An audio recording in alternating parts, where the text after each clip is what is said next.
जय गुरुदेव। यहाँ मृत्यु को ही प्रजापति कहा गया है। वही सृष्टि करता है, वही संहार करता है। मनुष्य का अपना देह ही मेध्य पशु है और उसका प्राण अर्क है, वाणी अग्नि है और दोनों की क्रियाएं अश्वमेघ यज्ञ हैं। यदि वे प्रजापति के निमित्त अर्थात जगत के कल्याणार्थ हों। यहाँ विश्व को अश्व की उपमा दी गई है। मानो प्रकृति सदा एक महान अश्वमेध यज्ञ करती रहती है।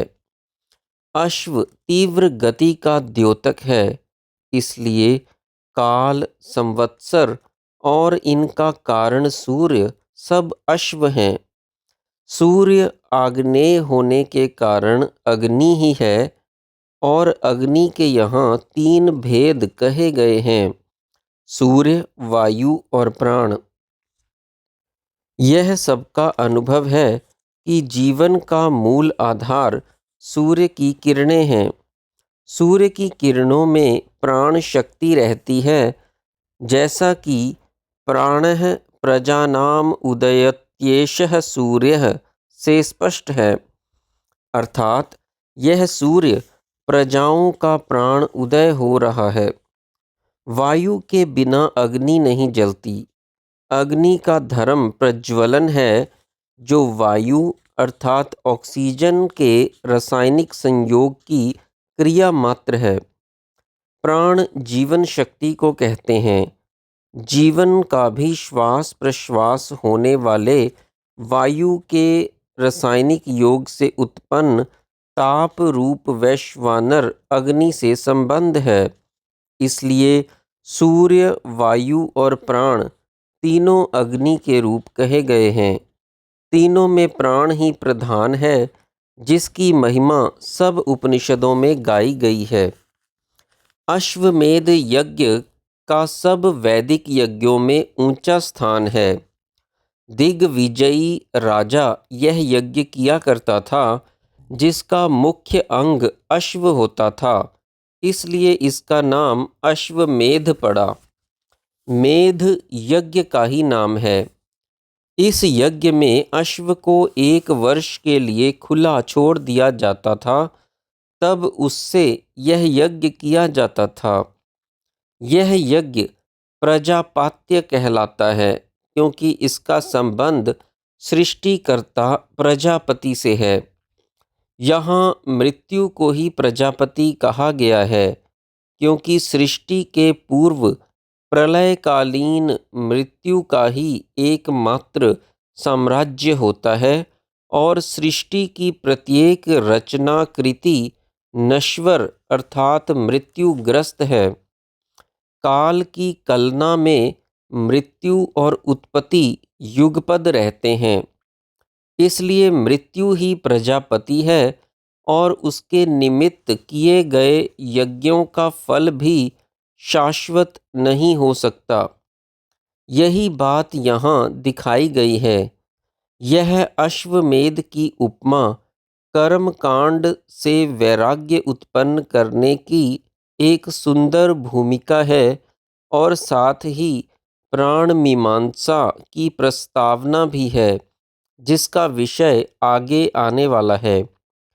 अग्नि भी, जिसके सूर्य, वायु और प्राण 3 रूप हैं, प्रजापति है और दाहक होने से मृत्यु भी है। इसके तीनों रूप भी तद्वत होने चाहिए।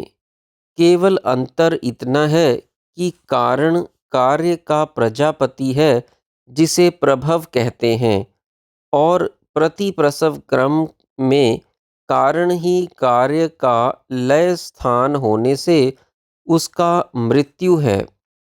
अग्नि प्रजापति है, अतः यह यज्ञ भी प्रजापति है। मनुष्य का देह प्राण रूपी कारण का कार्य है, इसलिए देह को अश्व मानकर उसे प्रजापात्य यज्ञ, गृहस्थाश्रम के धर्म एवं लोक संग्रहार्थ कर्म करना अश्वमेघ के सदृश है। देह को पशु और प्राण को प्रजापति मानकर यह यज्ञ संपादित होता है। वाणी को भी अग्नि का रूप कहा गया है। वाणी प्रजापति की पत्नी है। वाणी से सब लौकिक व्यापार चलते हैं और उसी से ईश्वर की प्रार्थना रूप साम गाए जाते हैं। इसलिए यज्ञ में प्राण और वाणी दोनों का सहयोग आवश्यक है, जो क्रमशः सूर्य और अग्नि के रूप हैं। ज्ञान एवं योग को भी अग्नि कहते हैं, जैसे ज्ञान अग्नि, योग अग्नि। वाणी से ही समस्त ज्ञान व्यक्त किया जाता है। जप, स्वाध्याय एवं साम गान भी वाणी के ही विषय हैं। योग अग्नि से वाणी को मन में और मन को प्राण में लीन करके ब्रह्म प्राप्ति होती है।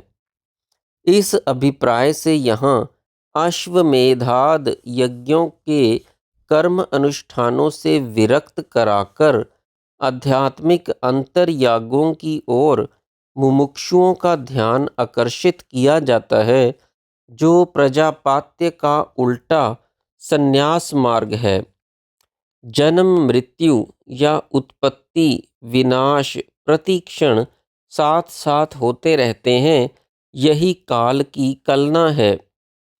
मृत्यु को काल भी कहते हैं, जिससे ऊपर उठकर महाकाल प्राण की सहायता से महाकालेश्वर को प्राप्त करना चाहिए। बहिर्यागों में निवृत्ति परायण होकर प्राण यज्ञ में संलग्न होना चाहिए। यही सब उपनिषदों का सार है। जय गुरुदेव।